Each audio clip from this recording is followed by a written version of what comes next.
paid for a 6-month milk subscription, but I only drank it 5 times. Rest, it all went into the wrinkled stomach of the heavyset boomer next door. I installed a camera, she wore a mask to steal it. I woke up early to grab it, she camped out earlier than me. Finally, I had to use my ultimate weapon, cash on delivery. I thought that was the end of it. 7 days later, the building manager stood at my door with a grave look on his face. He handed me a piece of paper, 4 words on it made me freeze in pure disbelief. This isn't just a story about milk, it's a war against human garbage. I moved into this condo complex 6 months ago. To squeak out a few more minutes of sleep in the morning, I subscribed to a fresh milk delivery service. The milkman drops the bottle in the box by my door before 6:00 a.m. every day. My alarm is set for 7:30. I wake up, brush my teeth, open the box. Empty. At first, I thought the milkman was just flacking. I called the company to bitch about it. The guy on the line swore he delivered it. He said he's been servicing this complex for 3 years and never screwed up once. Maybe some bratty neighbor kid swiped it. That's what I told myself. Day 2, the box was empty. Day 3, still empty. Now I was getting pissed. 3 days in a row. That's not an accident, that's a pattern. I told the milkman, shoot me a text the second you drop it off tomorrow. He said sure. Day 4, my phone buzzed me awake. It wasn't even 6:00 a.m. yet. Message from the milkman dropped off. I shot out of bed like a spring and sprinted to the door. I threw it open.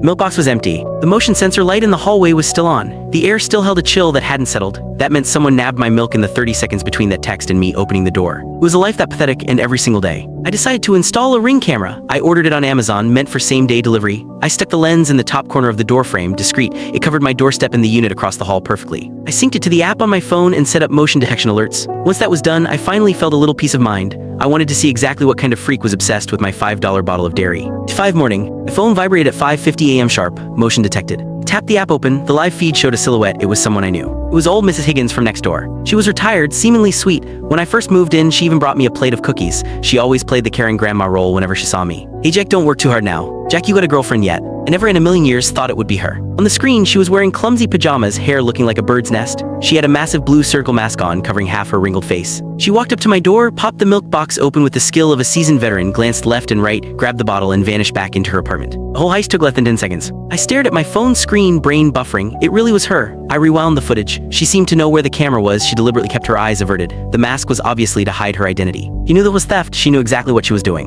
A wave of rage hit me. I treated you like a respected elder. You treated me like a mark. Bottle of milk isn't worth much money, but the disrespect, I couldn't swallow that. I saved the video, I had the evidence. But confronting her directly, I hesitated. We're neighbors. If I tear into her, it gets awkward seeing each other in the hallway. Plus, she's ancient. If I yell too loud and she drops dead from a heart attack, I'm the one in deep shit. I decided to give her one last chance. I was going to beat her to the punch. Chapter 2. Next day, I set my alarm for 5:30 a.m., pitch black outside. I didn't turn on the lights. I crept to the door and peered through the peephole. The hallway was dark, just the eerie green glow of the exit sign down the hall. I waited. 5:45 a.m. I heard the familiar heavy footsteps of the milkman and the clink of glass bottles. He stopped at my door, opened the box, dropped the milk, closed it, and moved to the next unit. I waited for his footsteps to fade, counted to 10. And I clicked the link on the homepage to watch the full follow-up for free.